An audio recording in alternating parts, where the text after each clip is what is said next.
మీరు ఆత్మచేత నడిపింపబడిన ఎడల ధర్మశాస్త్రము లోబడేవారు కారు. శరీర కార్యాలు స్పష్టమైనవి.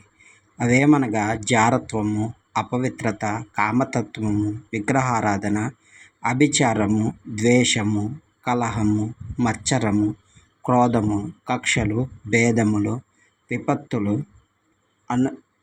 అసూయ, మత్తతలు, అల్లరితో కూడిన ఆటపాటలు మొదలైనవి.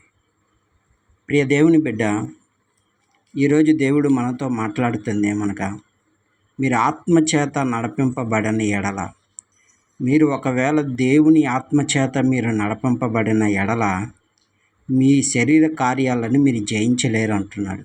మీరు ముందుగా దేవుని యొక్క ఆత్మ కలిగి ఉన్నారు. దేవుని ఆత్మ కలిగి ఉన్నారని మీరు అనుకుంటున్నారు. ఇదిగో దేవుని మందిరంలో చప్పట్లు కొడుతూ, ఇదిగో నాకు దేవుని ఆత్మ వచ్చేసిందని చాలామంది అనుకుంటారు. కానీ దేవుని ఆత్మ నీలో ఉండే కార్యాల గురించి వీటినన్నిటినీ విడిచిపెట్టేస్తాం.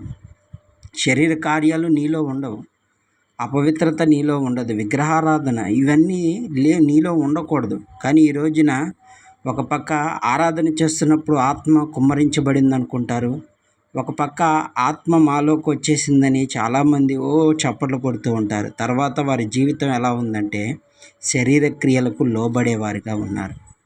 దేవుని వాక్యం చెప్పబడుతుంది, ప్రియ కుమారులారా, ప్రియ కుమార్తెలారా, దేవుని మాటలకు లోబడండి. శరీర కార్యాలను జయించాలని దేవుడు ఆశపడుతున్నాడు. అవును, మీరు అనుకోవచ్చుగా దేవుడు ఎందుకు శరీర కార్యాలు పెట్టాడని. దేవుడు శరీర కార్యాలు పెట్టడానికి గల కారణం ఏంటంటే, నీవు సాతాను జయించాలి. దేవుడికి అసాధ్యమైందే లేదు, సమస్తము సాధ్యమే. ఆయన వాటి చెడునంతా నాశనం చేసేవచ్చు, సాతాను నాశనం. కానీ దేవుడు ఏమనుకుంటున్నాడంటే తన బిడ్డల చేత వాడి తల చితక్కొట్టాలని ప్రయత్నిస్తున్నాడు.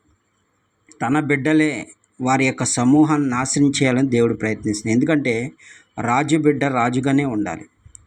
రాజకుమారుడు ఏ విధంగా రాజుకు తగిన తండ్రికి తగిన వాడిగానే ఉంటేనే అతను రాజుగా ఎంచబడతాడు. అలాగే దేవుడు కూడా అంటున్నాడు, నాలో ఉన్న ఆత్మశక్తి మీలోకి రావాలి. మీలో జారత్వము, అపవిత్రత, కామతత్వం మిమ్మల్ని వేధించేవి ఉన్నాయి. ఒక్కసారి ఆత్మ పరిశీలన చేసుకునండి. శరీర కార్యాలకు మీరు లోబడుతున్నారా? ఇదిగో మీరు ఎవరికి లోబడుతున్నారంటే సాతాను సంబంధులకు లోబడుతున్నారని జ్ఞాపకం చేసుకోనండి. దేవుడు అంటున్నాడు, నేను దేవుడి మందిరానికి వెళ్తున్నాను కదా, ఎందుకు నాలో ఈ అపవిత్రత పోవట్లేదంటే నువ్వు దేవుడు ఏమంటున్నాడంటే, నేను పరిశుద్ధుడై ఉన్నాను, నా ప్రియ కుమారులు కూడా పరిశుద్ధంగా జీవించాలని ఆశపడుతున్నాడు. నువ్వు శరీర ఈచ్ఛలు జయించిన ఎడల నువ్వు దేవుని బిడ్డగా నువ్వు పిలువబడతావు. ఇక నుంచే నన్ను దేవుని మాటలు విని నడవద్దాం. ముందు ఆత్మానుసారంగా దేవుడు ఎటు నడిపితే అటు నడవాలి తప్ప మన ఇష్టానుసారంగా కాదు. మన ఇష్టాన్ని జరిగించుకుంటున్నామంటే కేవలం అది సాతానికి మనం లోబడుతున్నామని ఒక్కసారి గ్రహించాలి. ఇక నుంచైనా శరీర కార్యాలను విడిచిపెడదాం. శరీరము మిమ్మల్ని నరకానికే తీసుకువెళ్తుంది, దేవుని ఆత్మ మిమ్మల్ని పరలోకానికి తీసుకువెళ్తుంది. ఏది కావాలో కోరుకోండి. ఇక నుంచైనా దేవుని మాటలకు లోబడదాం, దేవుని చిత్తం ఏదో నెరవేరుద్దాం. ఎందుకంటే మీరు మామూలు వాళ్ళు కాదు. ఎందుకంటే మీరు విలువ పెట్టి కొన్నాడు దేవుడు, తన విలువైన రక్తంతో కొన్నాడు. ఆ విలువను పోగొట్టాలని సాతాను తన శరీర క్రియలను పంపుతూ ఉంటాడు, అగ్నిబాణాలు వేస్తూ ఉంటాడు. కానీ నువ్వేం చేయాలి? విశ్వాసం అనే డాలు, ప్రార్థన అనే ఖడ్గం పట్టుకొని, వాక్యం అనే జ్వాలను పట్టుకొని వాడిని ఎదిరించాలే తప్ప వాడికి లోబడకూడదు, వాడి క్రియలకు లోబడకూడదు.